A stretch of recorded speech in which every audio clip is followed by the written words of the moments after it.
ये 2015 की बात है, जब इटली के न्यूरोसर्जन डॉक्टर सर्जियो कनावीरो ने दुनिया के सामने एक ऐसा ऐलान किया जिसने मेडिकल साइंस को हिलाकर रख दिया। कनावीरो ने दावा किया, मैं इंसान का पहला हेड ट्रांसप्लांट करने जा रहा हूं। एक ऐसा अमल जिसमें एक जिंदा इंसान का सर काटकर दूसरे जिस्म पर लगा दिया जाएगा।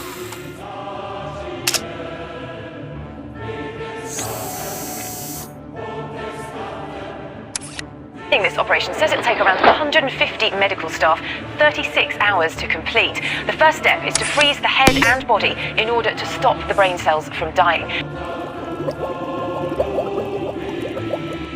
हेड ट्रांसप्लांट जितना भी खौफनाक क्यों ना महसूस हो, मुस्तकबिल की मेडिकल डेवलपमेंट में इस ख्याल की वाज़े अहमियत है। हेड ट्रांसप्लांट या बॉडी ट्रांसप्लांट कई लाइलाज बीमारियों के हल में मददगार बन सकता है।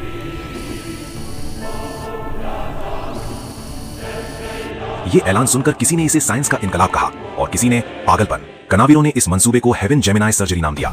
36 घंटे में तकरीबन 10 से 15 मिलियन डॉलर की लागत में होने वाला ऑपरेशन, जिस पर तकरीबन 150 सर्जन और नर्सेज ने हिस्सा लेना था। और इस गैर मामूली ऑपरेशन के लिए रजामंदी जाहिर की रूस के एक कंप्यूटर साइंटिस्ट वलेरी स्प्रिडनोव ने।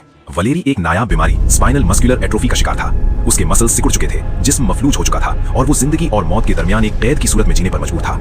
उसके मुताबिक अगर मैं ये रिस्क ना लूं तो मैं वैसे ही हर दिन मर रहा हूं। कनावीरो के ऐलान के साथ ही दुनिया भर के माहिरीन मैदान में उतर आए। Doctor Hunt Batjer, American Association of Neurological Surgeons के प्रेसिडेंट, चिल्लाए, मौत इस सर्जरी से बेहतर है। आर्थर कैप्लन, न्यूयॉर्क यूनिवर्सिटी के माहिर अखलाकियात, कनावीरो को पागल करार दिया। और हैरी गोल्डस्मिथ, यूसी डेविस के न्यूरोसर्जन ने वार्निंग दी कि ये मंसूबा इतना बड़ा है कि कभी हकीकत में मुमकिन नहीं हो पाएगा। किसी ने इसे फ्रैंकेनस्टाइन सर्जरी कहा तो किसी ने इंसानियत पर धब्बा, लेकिन सब मुखालिफ न थे। चीन के मशहूर सर्जन शाओपिंग रेन ने कनावीरो को सपोर्ट किया। उन्होंने जानवरों और मुर्दा डोनर्स पर तजुर्बात शुरू किए और 2017 में ही इसी चाइनीज न्यूरोसर्जन की जानिब से ये क्लेम किया गया कि उन्होंने 18 घंटों के तवील ऑपरेशन के बाद एक लाश के सर को दूसरे जिस्म पर कामयाबी से जोड़ा है। कनावीरो ने अनाउंस किया, हमने पहला कदम उठा लिया है। इंसानी दिमाग का ट्रांसप्लांट अब करीब है। लेकिन फिर वही वलेरी, जिसने दुनिया भर की तवज्जो अपनी जानिब खींच ली थी, 2017 में अचानक पीछे हट गया। उसने कहा, मैं मजीद इंतजार नहीं कर सकता, मैं आम जिंदगी जीना चाहता हूँ। वलेरी ने शादी की, अमेरिका मुंतकिल हो गया और फैमिली के साथ जिंदगी गुजारने लगा। और यूं वो सर्जरी जो इंसानियत की तारीख बदल सकती थी, ख्वाब ही रह गई। कनावीरो आज भी दावा करता है कि ये सर्जरी एक दिन हकीकत बनेगी, मगर सवाल बाकी है, ये एक साइंसी इनकलाब था या एक खौफनाक डिल्यूजन? क्या इंसान कभी अपने सर को दूसरे जिस्म पर लगाकर नई जिंदगी हासिल कर सकेगा, या ये सिर्फ तारीख की सबसे डरावनी कहानियों में शामिल हो जाएगा? We're here to put a dent in the universe. Innovation distinguishes between a leader and a follower. Head transplant या ब्रेन ट्रांसप्लांट जैसे अमल का जिक्र करते हुए कई संगीन सवाल जन्म लेते हैं। ऐसे में एक सवाल ये है, क्या इंसानी सर को किसी दूसरे जिस्म पर मुंतकिल करना मुमकिन है, या ये सिर्फ मेडिकल हाइपोथेटिकल सिनारियो है? और अगर मुमकिन है तो क्या हमें वाकई ऐसा करना चाहिए? हेड ट्रांसप्लांट को मेडिकल जबान में सेफेलोसोमैटिक ट्रांसप्लांटेशन कहा जाता है, मतलब पूरे सर को एक नए जिस्म पर लगाना। नजरियाती तौर पर यह आइडिया मुमकिन लगता है, लेकिन अमली तौर पर इसमें कई बड़ी रुकावटें हैं। इनमें से सबसे बड़ी और पहली है स्पाइनल कॉर्ड। इंसानी दिमाग और जिस्म के दरमियान राब्ता रीढ़ की हड्डी से होता है। ये अरबों नर्व्स फाइबर्स पर मुश्तमिल होती है। मसला ये है कि आज तक कोई भी साइंस स्पाइनल कॉर्ड को मुकम्मल तौर पर दोबारा जोड़ने में कामयाब नहीं हो सकी। अगर स्पाइनल कॉर्ड सही ना जुड़े तो इंसान मुकम्मल तौर पर मफलूज हो जाएगा और सांस तक खुद नहीं ले सकेगा, यानी दिमाग जिंदा होगा मगर जिस्म बेजान। दूसरा, नर्व रीजनरेशन।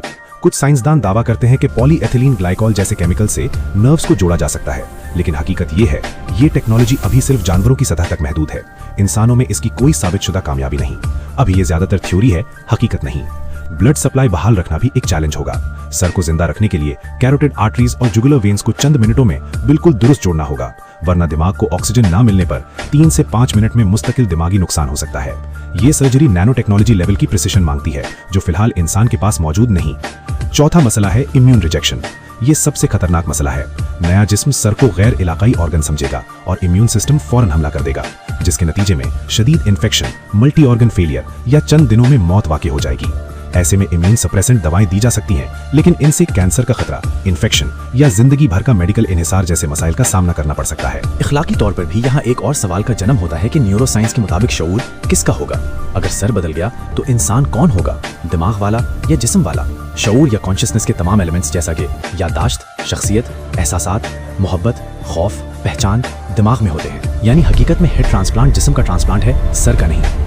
नया जिस्म मिलेगा मगर इंसान वही रहेगा जो दिमाग में मौजूद है। यही वजह है कि कई फलसफी और न्यूरो साइंसदान कहते हैं ये सर्जरी नहीं, शनाख्त की मुंतकली है। सवाल अब भी बरकरार है कि फिर लोग ये खौफनाक आइडिया सोच ही क्यों रहे हैं? हेड ट्रांसप्लांट जितना भी खौफनाक क्यों ना महसूस हो, मुस्तकबिल की मेडिकल डेवलपमेंट में इस ख्याल की वाज़ेह अहमियत है। हेड ट्रांसप्लांट या बॉडी ट्रांसप्लांट कई लाइलाज बीमारियों के हल में मददगार बन सकता है। ऐसे मरीज जिनका दिमाग बिल्कुल ठीक है मगर जिस्म muscular dystrophy, spinal muscular atrophy, ALS, मुकम्मल जिस्मानी फालिज या मुख्तलिफ किस्म के कैंसर के आखिरी स्टेज का शिकार है, उनके लिए ये एक आखिरी उम्मीद हो सकती है। इसके अलावा कुछ ह्यूमनिस्ट साइंसदान मानते हैं इंसान जिस्म बदलकर अपनी जिंदगी कई दहाइयों तक बढ़ा सकता है। more likely to get a cure for that neurodegenerative disorder and reverse that than we are to actually get a transplant. और मजीद ये कि अगर कभी ये मुमकिन हो जाए तो पैरालिसिस का मुकम्मल इलाज मुमकिन हो जाएगा। स्पाइनल इंजरी जैसी क्रिटिकल मेडिकल कंडीशन को रिकवर किया जा सकेगा। न्यूरो रीजनरेशन में बाकायदा एक इनकिलाब आ जाएगा। लेकिन बावजूद इन तमाम फवाइद के इखलाकी और कानूनी मसाइल का जवाब अभी भी साइंस के पास नहीं है, क्योंकि ये सर्जरी सिर्फ साइंसी नहीं इखलाकी बॉम्ब भी है। डोनर जिस्म कहाँ से आएगा? क्या गरीब लोगों के जिस्म बेचे जाएंगे? क्या अमीर लोग हमेशा नए जिस्म खरीद सकेंगे? क्या ये इंसान होगा या बायोलॉजिकल प्रोडक्ट? ये टेक्नोलॉजी इंसानी माशरे में नई क्लास सिस्टम पैदा कर सकती है, जैसा कि एक क्लास में जिस्म बदलने वाले अमीर लोग जबकि दूसरी तरफ जिस्म बेचने वाले गरीब लोग। आखिर में नतीजे के तौर पर हम ये कह सकते हैं कि हेड ट्रांसप्लांट साइंसी तौर पर फिलहाल तकरीबन नामुमकिन है। तिब्बी लिहाज से शदीद खतरनाक या ज्यादातर तजर्बाती स्टेज पर है, क्योंकि अभी तक कोई कामयाब इंसानी केस नहीं सामने आया। ज्यादातर ट्रायल जानवरों पर किए गए हैं और इखलाकी लिहाज से ये सर्जरी से ज्यादा इंसानी शनाख्त के तसव्वुर पर हमला है। क्योंकि सवाल सिर्फ ये नहीं कि क्या हम हेड ट्रांसप्लांट कर सकते हैं, असल सवाल ये है क्या हमें ये हक हासिल भी होना चाहिए। क्योंकि जब इंसान जिस्म बदलने लगे तो अगला मरहला शायद इंसान रहना ही ना हो।